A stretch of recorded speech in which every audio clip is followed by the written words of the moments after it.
vécurent heureux et eurent beaucoup d'enfants. Cette phrase qui conclut bon nombre de contes de fées, Serge Rognier l'a prise au pied de la lettre. À 46 ans, ce papa est le plus prolifique du royaume, pensait donc sous son toit vivre 30 enfants. Pour réaliser cet authentique record, il lui a fallu pas moins de 3 mamans, Christine, son épouse, Karine, sa belle-sœur, et Judith, sa concubine. 28, 29, 30. Il y a 30 saucisses. C'est 6001 Marcinelle. Marcinelle, oui. Karen, c'est toi qui fais la saucisse. C'est toi qui vas faire la saucisse. Oui, toi qui fais la saucisse. Et ce serait vers quelle heure, vous ne savez pas me dire l'heure, plus ou moins? Non. Oui, parce qu'il faudrait que tout le monde soit là, quoi. C'est pour ça.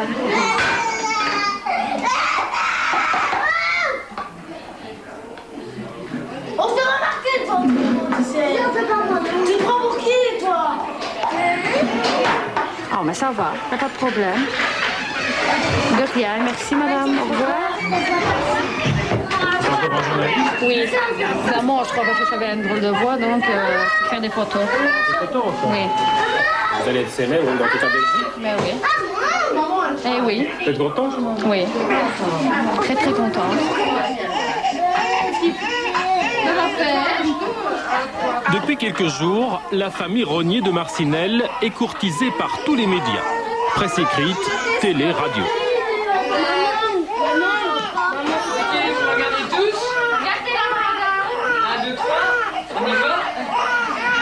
On vient de loin pour photographier et interroger cette famille où le père partage sa vie avec 3 femmes et 30 enfants.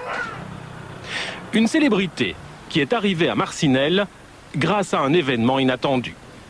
Mais grâce au producteur de M. Poulvort qui a tourné un film ici au Lavoir. C'est dû à ça que ça a démarré. Donc on a prêté dans le garage. Donc des journalistes sont arrivés, ils demandaient comment ça se fait, qu'est-ce qu'on en pensait du film de Benoît Poulvort, tout ça. Donc nous on avait dit qu'on avait prêté dans le garage. Oui. Et puis vu le nombre d'enfants qui sortaient, ils nous avaient demandé combien d'enfants vous avez madame.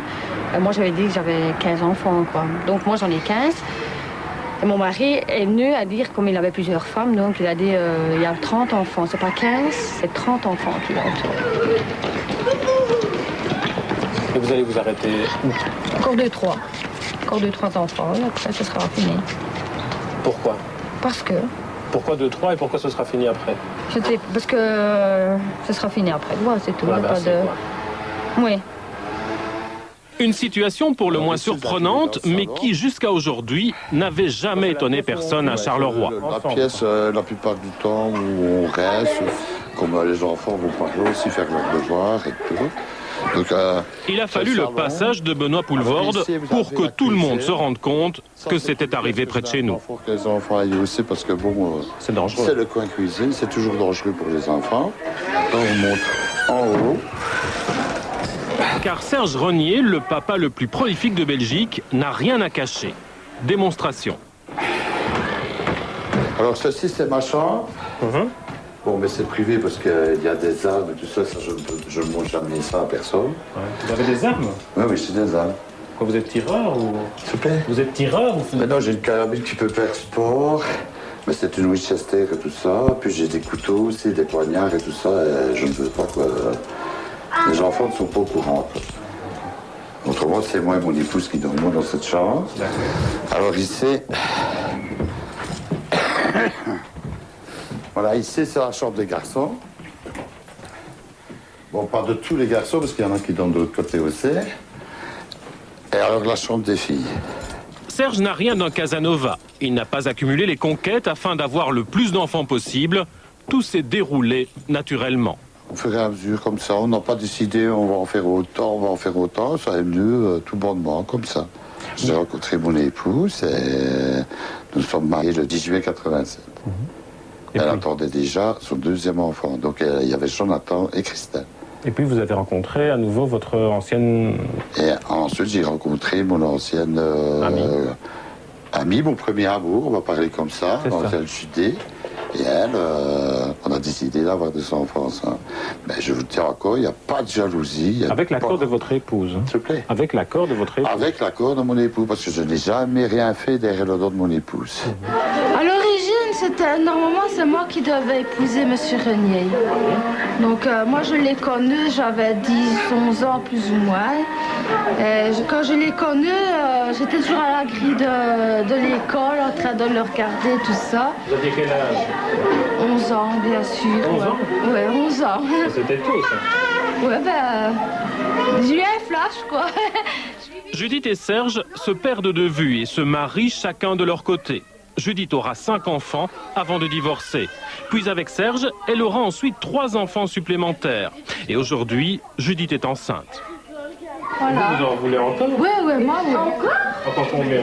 Au moins 4 ou 5, si je sais, quoi. Vu mon âge, moi, j'ai quand même 37 ans maintenant, donc... Mais tu sais rentrer, tu peux. Il y a cela.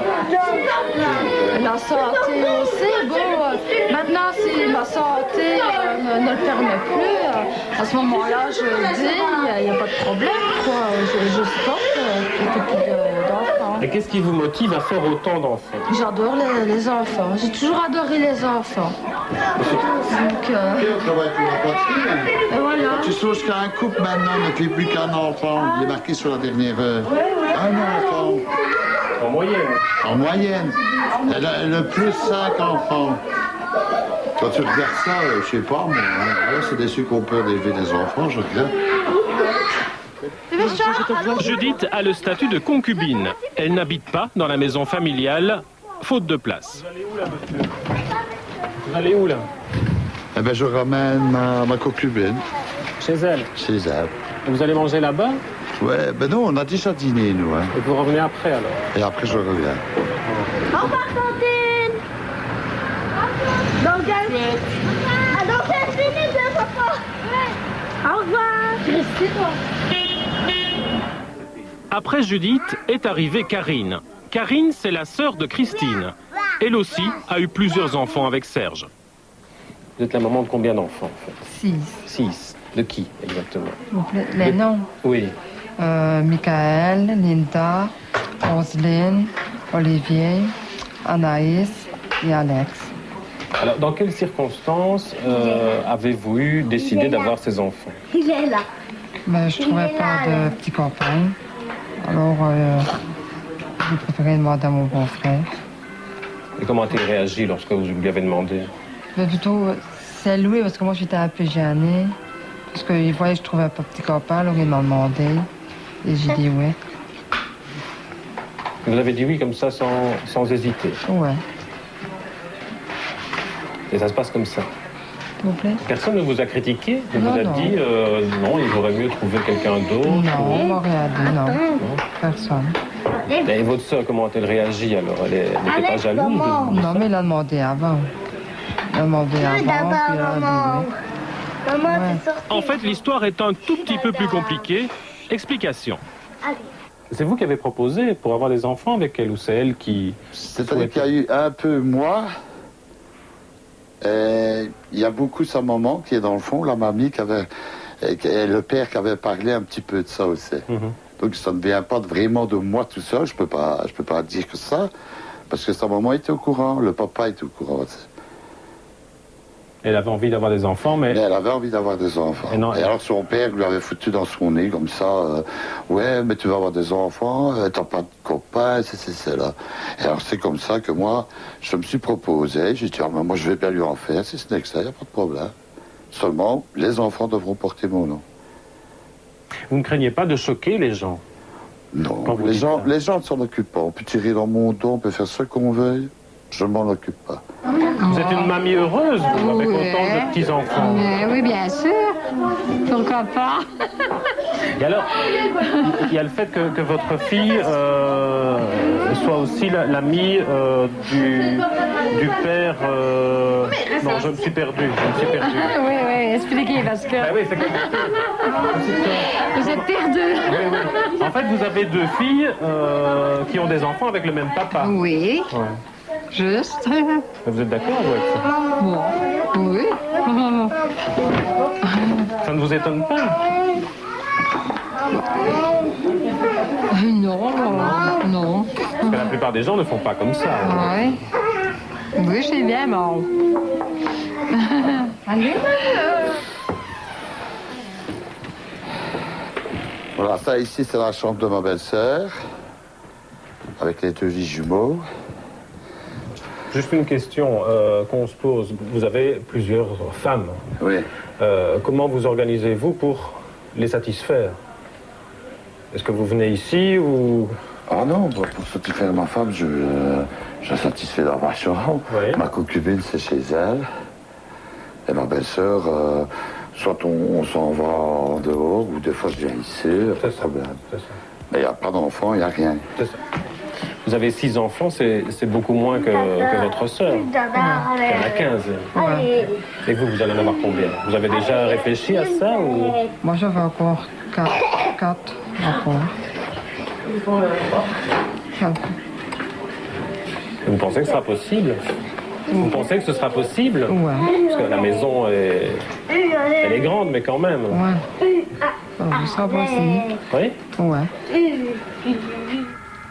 Ce matin, nous retrouvons Serge au tribunal. Avoir des enfants de plusieurs mères implique certaines démarches administratives et juridiques particulières. Bonjour, vous venez au tribunal? Oui. Pour quelle raison? Je viens pour reconnaître les enfants, Linda, Oui. Roselyne, Olivier, et alors les 2 faux jours. Donc les enfants que vous avez eus avec... Avec ma votre belle-sœur. épouse. Et mon épouse est là pour donner son accord. Ah oui, on a besoin d'elle aussi pour... on a besoin d'elle pour l'accord. Oui, oui, on a besoin d'aide pour l'accord. Pourquoi voulez-vous reconnaître les enfants? Parce que ce sont les miens. Et je veux qu'ils portent le nom de Renier. La procédure est une homologation de la reconnaissance des enfants. En fait, il s'agit de confirmer la décision devant le tribunal en présence de toutes les parties concernées. L'audience ne dure que quelques minutes, mais les frais sont importants, en ce y compris les honoraires de l'avocate Maître Lenoir. 500 €. Fois 5. Par enfant. 2500 €. Non, ici, Madame Lenoir m'a fait cadeau. Elle ne m'a demandé que 2000 au lieu de 2500. Parce qu'elle m'a fait cadeau pour un des jumeaux. C'est quand même cher payé. Donc, les Ouais, enfants c'est vrai que c'est un portent peu votre cher, mais quand il faut, il faut. nom. Il vous a fait cadeau des enfants, maintenant il fait cadeau du nom. Ouais.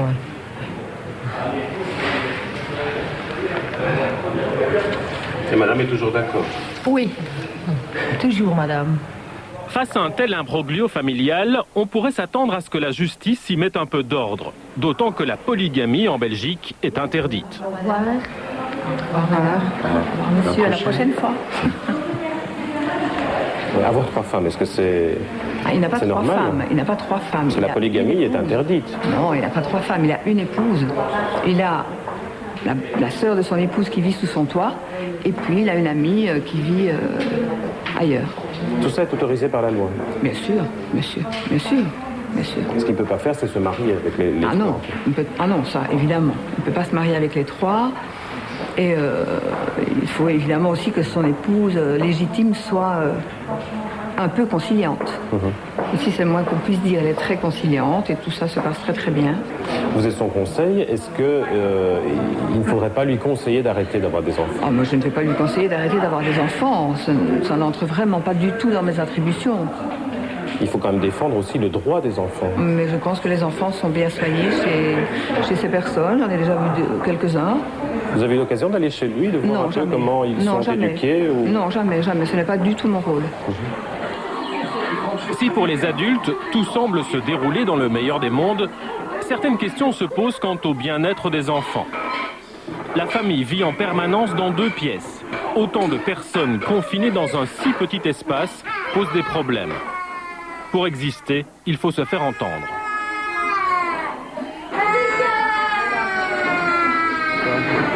Vous avez le sentiment que vous êtes dans une famille pas comme les autres? Ouais, on est conscient. Vous êtes conscient? Pourquoi? Il y a beaucoup de bruit. Oui, il y a des inconvénients, naturellement. Ouais. Oh, attends. Oui. Qu'est-ce que c'est les inconvénients?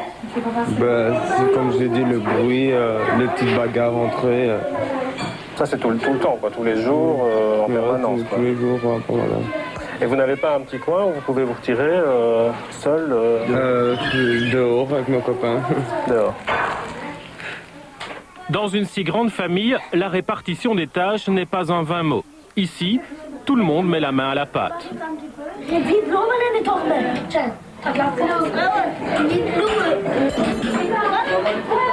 Cuisine, bain, nettoyage, les enfants sont mis à contribution. Les plus grands s'occupent des plus petits.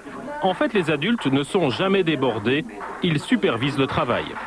Si le procureur du roi, par exemple, qui est amené à donner son avis ici, estimait que les limites sont dépassées, il lui appartiendrait alors à lui de saisir les autorités de la jeunesse, ou le SAJ, SPJ, etc., pour voir si les enfants sont en danger ou pas. Mais si le procureur du roi ne le fait pas, je ne vois vraiment pas ce qui me permettrait à moi de donner ce type de conseil, d'autant que tout le monde semble vraiment très épanoui et très content dans cette famille. Le fait d'être issu d'une famille qui comprend 25 enfants, est-ce que c'est l'enfant qui est issu de cette famille-là a les mêmes chances pour réussir dans la vie que quelqu'un d'autre? Je ne suis pas psychiatre, les chances dans la vie, vous savez, ça dépend de tellement d'éléments. Peut-être qu'ils ont autant de chances, peut-être qu'ils en ont plus, peut-être qu'ils en ont moins. C'est pas à vous de juger ça? Certainement pas. C'est à qui à juger ça en fait? Déjà les enfants plus tard, quelques-uns des enfants maintenant, et puis personne ne peut juger déjà. Si vous choisissez d'avoir un enfant, 2 enfants, 15 enfants, non, je ne sais pas qui peut juger. À 18 ans, Christelle vient de quitter le foyer familial pour vivre avec son petit ami. Christelle est la fille aînée de la famille. Si elle envisage d'avoir des enfants, ce n'est pas pour reproduire le modèle familial. Qu'est-ce que vous espérez de la vie? Je sais pas moi, faire une famille, avoir le travail, la voiture, emmener mes enfants à l'école, fonder une famille quoi, mais pas comme mon papa. Je respecte que mon papa a autant d'enfants, mais moi je n'aimerais pas quoi, ça je l'ai déjà dit. Mais fonder une famille... Et pourquoi pas autant d'enfants? C'est trop difficile Ouais, ça a été trop difficile, ouais, ça a été trop difficile pour moi, ouais. Pourquoi? C'est dur de s'occuper des enfants comme ça. Ah, oui, ils sont oui. difficiles, hein. Ah, oui, oui. Dans la vie, ils sont très difficiles, hein. Mais je les aime beaucoup, c'est pas que je les aime pas, mais c'est difficile, hein, à s'occuper d'eux, hein. De retour de l'école, les enfants jouent dans la cour. Ici, pas de jouets, pas de livres. L'ouverture sur la culture est fournie exclusivement par la télévision, qui fonctionne en permanence.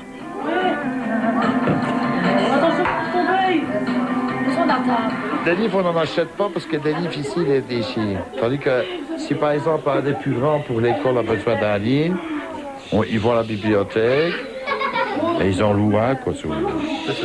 Après tout, on peut voir ça comme un signe du destin. Chantal, j'ignore encore ce que je vais faire. Tout dépend de ce qui va se passer entre Nicolas et Charles. Je préfère dépenser 5 € en vêtements que 5 € en jouets qu'on va casser. Dans 5 minutes, il n'y a plus rien. Parce que moi, j'ai des gosses comme ça. Du moins, les plus grands, quoi. Les petits, ça va encore. Ah ouais. Les plus grands, on se quête tout, on enlève les bras des poupées, on jette les bras, on les tape chez le voisin. Il y a un déficit d'éducation, est-ce que c'est de la maltraitance? Un déficit d'éducation n'est pas de la maltraitance, mais je ne suis pas certaine non plus qu'il y ait ici un déficit d'éducation. Il peut y avoir un déficit d'éducation avec un seul enfant, qui est pourri gâté, par exemple. Ici, je pense qu'ils sont certainement très très choyés, probablement pas pourri gâtés. La justice ne peut pas s'immiscer dans l'intimité des foyers. Si, dans les cas de maltraitance ou dans les cas où on suspecte une maltraitance ou un inconfort des enfants. Mais ici, apparemment, non. Vous avez combien d'enfants, maître? 1. Pourri gâté.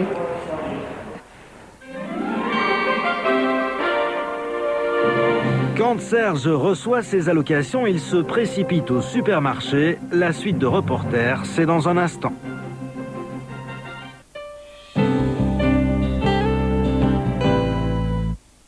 Votre spray nasal vous laisse-t-il parfois le nez sec et irrité? Essayez alors Otrivine formule hydratante et sa double action. Il dégage votre nez bouché en un instant. Ces agents hydratants préviennent l'assèchement et l'irritation de votre nez. Otrivine antirhinitis formule hydratante, efficace sans dessèchement ni irritation. Otrivine Antirinitis existe aussi au menthol. Efficace pour un effet encore plus frais. Cette semaine, Plug Vibration se penche sur le grand retour d'Indochine. Vous découvrirez le making-of de leur dernier album Alice et June. On reviendra sur la disparition dramatique du frère de Nicolas Sirkis. Les 10 dernières années ont été un peu pénibles quand même. Et bien sûr des cadeaux, notamment des CD collecteurs d'Indochine. Plug Vibration spécial Indochine, c'est ce dimanche à 18h sur Plug TV. Avec la collection Mes créations de bijoux, découvrez une mine d'idées originales pour créer facilement les bijoux dont vous rêvez. Cette semaine, le classeur et les fiches numéro 1 et numéro 2, 1 € seulement. Une création des éditions Atlas.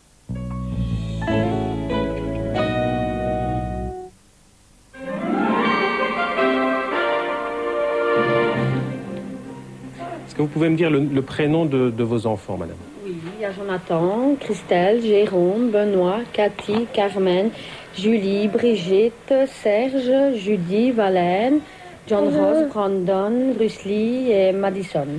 C'est vous qui avez choisi les prénoms? À deux. On a choisi aussi bien de papa que moi. John Ross, ça vient d'où ça? Dans la télé, dans Dallas, JR.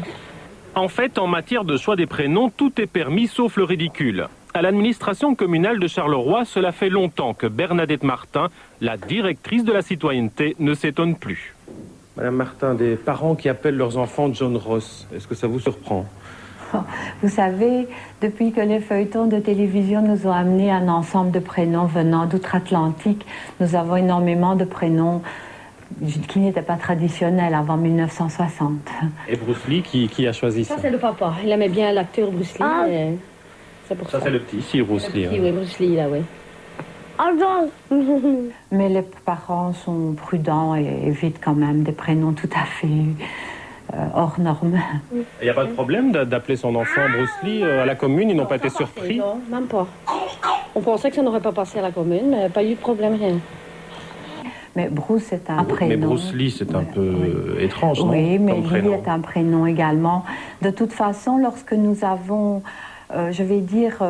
lorsque le prénom nous surprend, nous allons d'abord voir le dictionnaire au niveau du registre national pour voir si ce prénom a déjà été attribué une fois en Belgique. Donc Bruce a été attribué, Lee aussi, et donc Bruce Lee, c'est comme Jean-Claude qu'on fait. Ça, on pourrait le dire, oui. Il est content de s'appeler Bruce Lee? Ouais, hein, Bruce Lee. Non, elle n'est pas du tout gênée, rien, hein, mon cœur. Craignez pas qu'on se moque un peu de lui quand il sera plus grand? C'est quand même difficile à porter, non? Un prénom pareil. On verra bien ça. Aider les familles à faire face aux problèmes, n'est-ce pas aussi le rôle des pouvoirs publics? À Charleroi, tout le monde semble découvrir aujourd'hui une situation qui forcément ne date pas d'hier. Il n'y a jamais personne qui avait fait attention à nous, quoi. Parce que quand on regarde, quand vous voyez que vous avez une commune qui n'a jamais rien fait pour vous autres, ni rien, c'est vrai, hein, on n'a jamais venu demander de faire une photo pour voir tous les enfants ensemble. Jamais personne. Hein. Il n'y a jamais une assistante sociale, par exemple, une assistante sociale n'est jamais... Ah non, ça, de toute façon, je ne permets pas aux assistants sociaux de venir. Pourquoi? Parce que nous n'avons pas besoin de ça. Nous savons ce que nous avons à faire et tout, même pour les enfants, et pas de problème. Ils vont à l'ONE quand il faut y aller. Les trois femmes de Serge ne ratent effectivement jamais une consultation offerte par l'Office de la naissance et de l'enfance. Les enfants sont pesés, mesurés, vaccinés. 9 kg 360. Wow. C'est bien ça, la grosse. La santé des enfants est la priorité, le reste est accessoire. Vous pensez parfois à ce qu'ils vont devenir plus tard? Non, c'est pas ça, on ne sait pas prévoir à l'avance. Dès leur plus jeune âge, la majorité des enfants est placée dans l'enseignement spécial. Pour Serge, l'explication est simple. Quand ils sont bébés comme ici, les mamans les gardent trop. Alors quand ils vont à l'école, quand on commence à les mettre à l'école et tout ça, ils ont tendance à ne pas vouloir parler avec les professeurs. Ou alors quand les professeurs leur demandent quelque chose, ils préfèrent pas répondre, ils vont se cacher, tout ça. Ça c'est un petit peu de la faute des mamans. On les garde de trop. Alors Alors il ne parvient pas à suivre à l'école. On vient me dire ça, je dis, écoutez, s'il faut, on les met dans l'école spéciale, comme ça ils sont suivis par des logopèdes. C'est vrai que vous les gâtez trop? Moi, oui. Ouais, c'est vrai. C'est vrai. Ils sont des mamans en poule. On les couvre de trop. Et après, si vous voulez, ils sont timides, ils n'osent pas parler, ils n'osent pas bouger trop.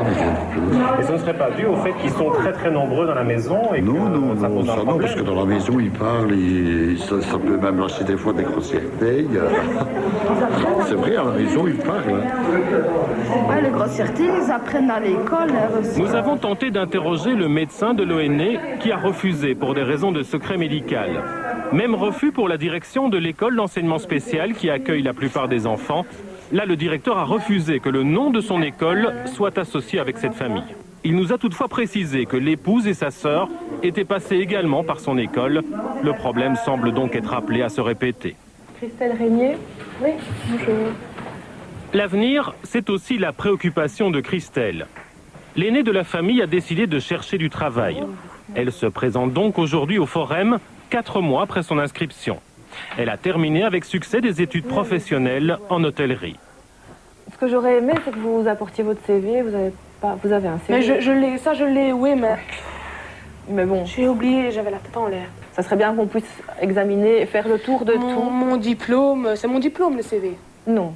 Le CV, c'est le document. C'est un document qui dit voilà, je m'appelle Christelle Régnier, je suis, je suis commis de cuisine. Une lettre ou quoi? Non. Christelle n'a ni CV ni lettre de motivation. Elle ne sait même pas où trouver un employeur. À sa décharge, elle est la première dans sa famille à chercher du travail. Et elle compense son manque d'expérience par une motivation à toute épreuve. Le premier problème que je vois comme ça, c'est que vous dites que vous n'avez pas de permis de conduire. Non. Ouais. Alors, si vous travaillez dans un restaurant, même s'il se situe à 10 km de chez vous... À pied, moi je vais à pied. Vous allez parce que j'aime la marche. Parce que je marchais, avant, je marchais beaucoup. Hein. Oui, mais... J'ai toujours marché beaucoup, oui. J'aime bien marcher. Donc... C'est quand même un frein, quoi. Oh, ça pourrait quand même poser un problème si vous travaillez à 10 km de chez vous et que vous avez fini à 2h du matin. Je me lève tôt, il n'y a pas de problème, et je serai là à l'heure, s'il faut. Il faudrait peut-être essayer de voir, vous rendre compte que c'est difficile, quoi. Mais avant, je préférais passer mon permis de conduire avant de travailler. Ouais. Hein. Ça, c'est plus sûr, quand même. Qu'est-ce qui va changer dans votre vie? Si je travaille. Oui. Qu'est-ce qui va être un plus? Ça m'évitera de rester chez moi, rien faire, quoi. Je ne fais rien. Si mon ménage, à part mon ménage et à manger, je fais rien d'autre, quoi. C'est ça qui m'ennuie. Donc quoi? La motivation au travail, c'est de sortir de chez vous. Oui, sortir de chez moi, oui. Le travail, c'est pas uniquement sortir de chez vous. Ça doit aussi représenter autre chose. Enfin, je sais pas, Vous voyez des avantages à travailler? Je sais pas bien compris votre question. Mais, excusez-moi, mais... Non, mais vos parents travaillent? Ma mère et mon père... Non, mon père ne travaille... Mon père chômeur, ma mère ne travaille pas non plus. Et eux vous poussent à faire des recherches et C'est mon copain qui m'a poussé. Mon papa ne m'a pas poussé à faire des recherches. C'est mon copain qui m'a dit allez, va t'inscrire. Et j'ai été. Et votre ami travaille? Non, pas encore. Et lui est en recherche d'emploi pour le moment? Non. Pas vraiment. Il n'y a que moi. D'accord. Lui, non. L'entretien débouche sur un nouveau rendez-vous. Christelle va devoir travailler sur son CV et chercher du boulot avec plus d'applications. Alors ça s'est bien passé, Christelle? Très très bien, ouais. C'était pas un peu compliqué parfois? Non, j'ai eu de bonnes informations. Des choses qu'on ne m'a pas expliquées au premier entretien. Ça va, ça a été très très bien. Alors, quand allez-vous travailler? Oh, ça je ne sais pas encore, on va voir ça. Hein. Mais le plus tôt possible, ça serait mieux. Vous êtes motivé? Je suis motivée. Du travail, Serge et Christine n'en manquent pas ce matin. Nous sommes le 10 du mois. Les allocations familiales viennent d'arriver sur le compte. C'est donc le jour des courses. J'ai pas du light. 7 pots de chocolat. Qu'est-ce que vous avez comme rentrée financière? Pour le moment, je n'ai plus que 3 000 € d'allocation, vu que Jonathan ne peut plus toucher parce qu'il ne fait rien. Et ma fille Christelle qui a fait son changement de domicile. C'est ça. Donc elle est partie. Plus votre chômage alors. Et plus mon chômage, donc plus ou moins 1 000 € de chômage. À 4 000 €, on parvient à s'en sortir. Et on parvient à s'en sortir quand même. Ça, il faut regarder au budget, tout ça. On prend les courses moins chères. Bonjour chef. Bonjour Adi, tu vas bien? Ça va. Les rogniers sont connus dans ce magasin. Il faut dire qu'ils ne passent pas inaperçus. Lorsqu'on achète de la marchandise pour plus de 30 personnes, le remplissage du caddie est assez spectaculaire. Ah, vous allez tout prendre là, il faut en laisser un peu pour les autres, hein, non? Ils en ont raison. Les 2 caddies sont remplis, il est temps de passer à la caisse. Vous avez souvent des personnes qui achètent autant, madame? Non. Autant, non. C'est exceptionnel. Oui. Mais on a l'habitude avec monsieur, on sait bien que c'est toujours 2 ou 3, enfin 2 caddies souvent. 225,21 €, s'il vous plaît. Gérer un tel budget n'est pas une mince affaire, mais Serge est parfaitement organisé. Pas question de s'endetter, tout est calculé. Monsieur Régnier, pourquoi avez-vous acheté une voiture si petite? Parce que j'avais sur mon budget. Avant d'avoir ma voiture, j'avais déjà ma maison. Même après, j'ai racheté la 2e maison à côté. Et après, j'ai seulement acheté ma voiture. C'est la maison qui primait pour moi, les enfants et tout ça, quoi. Et après, bon, le moyen ne me permettait pas d'acheter une plus grosse voiture maintenant. Pour vivre vraiment à l'aise, il vous faudrait combien comme budget? Disons, à l'aise, ça allait 5 000 à 6 000 € plus ou moins. Là, à ce moment-là, pas de problème. Et alors, une camionnette, il me faudrait un mini plus. Comme ça, au moins, je pourrais aller les promener. Tout. Il y a encore un peu de place dans l'auto. Serge et Christine remplissent donc leur 3e caddie. C'est votre jour de chance aujourd'hui. Hein. Oui, 2 fois sur la même journée. Je crois qu'ils vont revenir une 3e fois pour les pommes de terre. J'avais 203. 35,21 €, s'il vous plaît. Dans le quartier, la vie hors norme de la famille Rognier ne fait pas l'unanimité. Certains clients sont scandalisés. Le gérant du magasin, lui, relativise. Préférez ne rien dire. Oui, je préfère. C'est assez bizarre. Ceux qui payent là-dedans, bien souvent, avec les mauvaises langues, c'est les enfants. Donc, c'est pas les adultes, c'est les enfants. C'est toujours eux les premières victimes. Donc, voilà. Ça suscite un peu la controverse, monsieur, cette famille qui vient s'approvisionner chez vous? Oui, ça suscite la controverse parce que ça gêne, ça dérange. Maintenant, partant de là, chacun fait sa vie comme il l'entend. À partir du moment où ils ne font de mal à personne, il n'y a pas de raison d'aller critiquer ou discuter. Moi, je suis commerçant et je fais mon commerce et puis ça s'arrête là. On n'a pas à aller se mêler de la vie des autres. Que ce monsieur ait 3 femmes, ben, c'est le problème des femmes, pas le problème du monsieur. Les 30 enfants, c'est le problème des enfants. Et les enfants, du moment qu'ils sont bien nourris, sont bien élevés, ils se comportent bien, je ne vois pas où il y a critique. La critique viendrait plutôt de ceux qui ne sont pas capables d'en élever 1 ou 2, me semble-t-il. Allez, avance. 3e entrée de la famille Rognier. 2 caddies sont à nouveau nécessaires. T'en mets 7 d'un côté, 7 de l'autre. Cette fois, c'est l'opération tubercule. 6, 7. 7. Voilà.